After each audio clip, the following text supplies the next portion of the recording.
Well, the first thing you have to understand is your life's purpose is not a static thing. It's always changing, and the outward form will always change. When you start to understand what you want to do, it has to be in relationship to how you want to feel first, so that the means and the ends are together and aligned.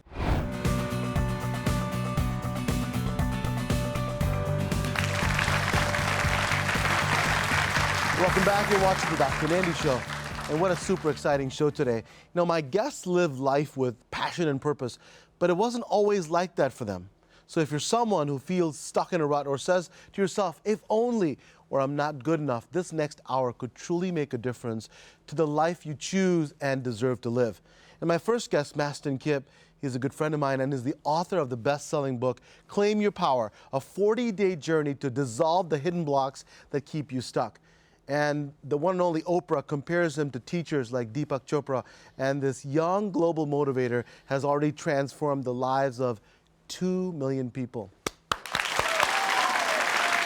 And today, he's here for you, so please, again, give him a huge round of applause, Mr. Mastin Kipp.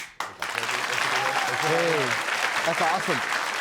So you're doing really well for someone who hit rock bottom at one time, right? Tell me all about it. What happened? Yeah, well, I think, like most people, I struggle with addiction, depression and feeling down about myself. And the best place to be happy is Los Angeles, California. And I was there for a long time in the music business and hit a very rock bottom with drugs and alcohol. And just found myself in a lucid moment, barely sober, asking, how can I feel as good off the drugs and alcohol as I did on the drugs and alcohol? And it led me to a decade-long search and learning a lot about mental health, purpose, my body's physiology, the gut, all kinds of things. And you are in a rock star lifestyle. Tell me, what were you doing at that time? Let me just be very clear. The rock star lifestyle is not what you think it is. Right. But it was, it was Hollywood, it's sex, drugs, and rock and roll. I definitely participated in a lot of behavior in the early 2000s that I'm not proud of. And a lot of that, one of my favorite quotes from Deepak Chopra is that every sinner has a future, every saint has a past. Yes. And I've very openly written about a lot of the things I've done that I'm not proud of. But all of that pain, hurt people, all of that pain drove me to a rock bottom. And I started asking better questions. And I think what happens in life is that we're going along for a period of time, and all of a sudden we hit a rock bottom, and you can ask a question, why did this happen to me? Or you can ask, what did I learn from this? And I did my best to keep asking the question, what can I learn from this, even in the middle of some of the hardest days of my life. It's not easy. And one thing you said, it was really important, and if you guys caught it, if you're watching, he said, I was an addict just like everybody else. I believe all of us are addicts of something. It just depends on how socially suitable it was. I was an overachiever, just everything had to be just right and had to get the best grades or best this or best that. Even in college, I was distraught when something bad happened. And so that was an acceptable addiction of sorts. My parents like, attaboy, my son's achieving. But really, I was basing my success and my self-worth on the success of those grades or achieving whatever I was doing. Right. And so do you agree that all of us are addicts of some kind? Well, we can both agree that everyone's addicted to oxygen. But I think that ultimately, my friend Joe Polish says that addiction is a solution, because the reason why you do that behavior is because in the moment you feel better.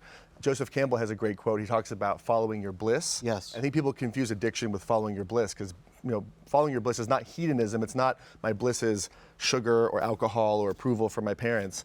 Bliss is a long-term sustainable emotional state. And so the goal is, you want to ask yourself the question, is what I'm doing serving me long-term, not for the next 30 minutes? And the key is what you said, finding out what that long-term is. It might be the biggest question people ask. For me, it was the hardest question I had to ask, was that, what is it that I want to do long-term? What is it that I want to achieve? And then you can make the actionable items to have that happen. You are from the outside, you're working in a record company, you're in LA, you're doing great. But really, if you look at your long-term goals, if you could see then what you know now, it would be a different story. Behind closed doors doing cocaine in the office. There's nothing good about it at all. There's a tremendous amount of pain. Yeah, and how did you do that? So I was talking about, finding your life's purpose, finding those long-term goals, finding your moonshot, whatever it's called. How did you come to do that? Well, the first thing you have to understand is your life's purpose is not a static thing. It's always changing, and the outward form will always change. So your purpose is not your children. Your purpose is not your job. It's not making money. That's not what your purpose is. Your purpose is something much simpler simpler than that.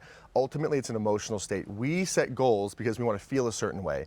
Most people think once I get the goal, then I'll feel a certain way, versus asking, how do I want to feel and what course of action will bring me that emotional state long term? And so when you start to understand what you want to do, it has to be in relationship to how you want to feel first, so that the means and the ends are together and aligned.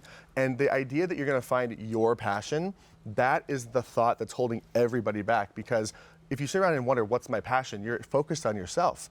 Finding your purpose, you have to find a problem that you love to solve and then dedicate yourself to solving that problem while in the process of understanding, is this helping serve my emotional states that I want to feel? That's the name of the game. And so it's not so much about finding your passion. Finding your purpose is dedicate yourself to solving problems larger than yourself. The key of, I think, from what Maston said was, understands that you have to find a way to make you feel the way you want to feel. So we always externalize. If I get the perfect job, perfect husband, perfect wife, perfect whatever it is, then I'll feel this way. The other way of thinking about it is find out how you want to feel, and then find how you can feel that way, and then you can find your purpose. Hi everyone, I'm Dr. Partha Nandi, and if you enjoyed that video, you're going to love the next one. It's full of incredible information to help you start your health hero journey.